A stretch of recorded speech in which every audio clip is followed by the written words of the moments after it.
Regreso a los estudios, ya estamos al otro lado de la línea a esta hora con el economista Alberto Acosta Burneo. Muchísimas gracias, economista, por permitirnos de su tiempo para conversar y analizar la situación económica del país, sobre todo cuando se espera que esta semana llegue la ley que viene atada a las reformas económicas mencionadas anteriormente ya por el gobierno de Lenín Moreno. Buenos días. Muy buenos días, siempre es un gusto estar con ustedes. ¿Qué debería incluir el proyecto de la ley económica prevista para que se trate ya en la Asamblea? ¿Qué puntos usted considera como urgentes que el Ecuador necesita que esta ley prevea y que desde luego esté en medio del debate? Bueno, aquí vemos que hay dos alternativas para enfrentar el problema que vive actualmente el Ecuador. El problema nace de un exceso de gasto. Tenemos ya por 6 años consecutivos déficits importantes, superiores al 4,5% del PIB, es decir, estamos gastando más de lo que ingresa, y eso es algo que no es sostenible en el tiempo. Entonces aquí hay dos alternativas para enfrentar estos déficits. La una es reducir el gasto, o la otra es aumentar ingresos. Lamentablemente, el gobierno ha escogido la vía de aumentar ingresos, es decir, más impuestos. Y el programa que va a enviar esta semana, ya lo anunció el Ministerio de Finanzas, va a incluir un paquete bastante completo de nuevos tributos, de nuevos recargos. El gobierno tiene una expectativa de recaudar 5.600 millones de dólares en los próximos 4 años. Es una cifra significativa y significa que nuevamente nos pasarán la cuenta a los ciudadanos de los desequilibrios, el exceso de gasto por el lado fiscal. Economista, cuando el presidente Lenín Moreno habló de las medidas que adoptaría su gobierno para hacer frente a la situación económica del país, hablaba o se refería a que no habría paquetazos. De hecho, esta era una de las amenazas o previsiones que el exmandatario Rafael Correa Delgado hacía eco y que desde luego ha hecho uso para promocionar incluso el no en la consulta popular. Pero usted hace referencia que precisamente la cuenta la vamos a pagar los ecuatorianos a través de nuevos y más tributos. ¿Existe entonces ese paquetazo? Definitivamente sí, y es lamentable porque el gobierno insiste en seguir gastando. Entonces no solamente que quiere recaudar 5.600 millones de dólares más de los ciudadanos, sino que ese dinero ni siquiera va a servir para cubrir ese hueco fiscal tan grande que tenemos en la actualidad, sino que dice de eso de ahí, alrededor de la mitad de esos fondos los voy a utilizar para incrementar el gasto corriente. Es decir, no solamente que no existe la austeridad que se ha hablado hasta ahora, sino que va a seguir subiendo el gasto corriente. Entonces la situación se vuelve cada vez más complicada, porque frente a un gasto que va más allá de nuestras posibilidades, como se dice comúnmente, estamos tratando de estirar la sábana más allá de lo que nos alcanza, y eso tiene un costo fuerte, porque finalmente todas estas deudas que está adquiriendo el gobierno para poder sostener el gasto, no es otra cosa que adelantar el consumo, consumirnos hoy los ingresos del mañana. ¿Y quién va a pagar estas deudas? Los ciudadanos vía futuros impuestos, es decir, el bienestar de hoy lo vamos a tener que pagar en el futuro vía más impuestos. Entonces estamos en una situación insostenible, una situación en la que se sigue insistiendo que seamos los ciudadanos quienes paguemos las cuentas, cuando ¿qué es lo que debería hacer?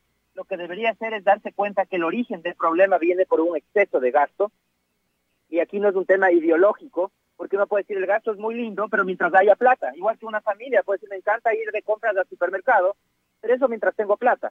Pero si es que consumo con la tarjeta de crédito hasta el tope y después no tengo para pagar la tarjeta de crédito, y tengo que ir al chulquero, y después del chulquero también he ido antes previamente al banco, y ya debo a todo el mundo, y digo quiero seguir gastando porque esto me da bienestar, entonces estamos en una situación que todos entenderán que es insostenible. Lo mismo sucede con el Estado.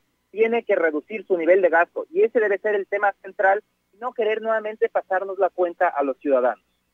¿Es posible, economista, cumplir con las obligaciones del Estado sin adquirir nueva deuda cuando ya la misma, según otros analistas, bordea el 80% del PIB? No es posible este momento cortar la deuda de un solo tajo. El Estado ecuatoriano hay que tratarlo como un adicto, porque es un adicto al endeudamiento.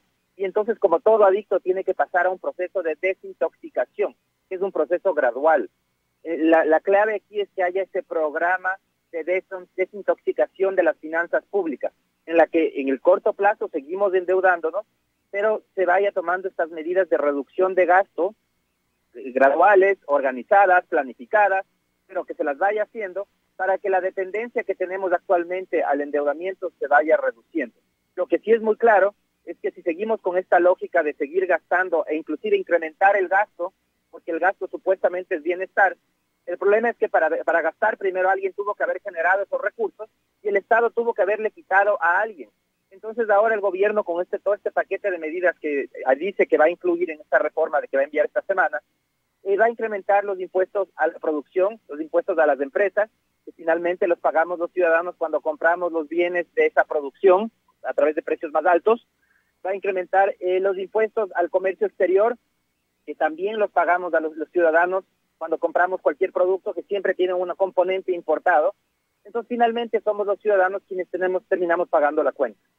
Si es necesario, efectivamente, como usted ha hecho mención, la adquisición de más deuda, ¿por qué no se cree que en el proyecto de las reformas económicas que se prevé que llegue a la Asamblea se toque el techo o los mecanismos para la autorización que debería contar el Ejecutivo por parte de la Asamblea Nacional tras conocerse que obviamente hemos traspasado el límite legal? Me parece preocupante que no se considere ese tema dentro de esta reforma, porque el tema del financiamiento está muy ligado a la salud la salud fiscal en general. Y esta reforma lo que busca es trabajar el tema de los ingresos fiscales. Entonces, el tema del endeudamiento debería estar incluido, porque además es un tema urgente. Vemos que el Estado requiere alrededor de 800 millones de dólares mensuales de endeudamiento para poder financiar su gasto. Y el tema es que la última emisión que hizo el gobierno fue en enero, 3.000 millones de dólares. Ese dinero ya se le está acabando y necesita sustituirlo con alguna nueva fuente de financiamiento. Entonces, el problema del financiamiento es urgente, no puede esperar. Necesita dar una imagen a nivel de los inversionistas, una imagen de que la política pública en general está yendo por buen camino. Y vemos que lamentablemente esa imagen no se está dando. El riesgo país, que es la medición de qué tan probable es que el país no pague las deudas, se está disparando a pesar de que el precio del petróleo está subiendo. Normalmente, cuando sube el precio del petróleo, el riesgo país cae porque el país tiene más ingresos. En el caso ecuatoriano está sucediendo lo inverso. Es decir, el gobierno está fallando en transmitir confianza a los inversionistas. Y eso es negativo porque significa que las nuevas deudas que adquiramos van a ser más costosas y eso no le conviene al Estado ni a los ciudadanos ecuatorianos.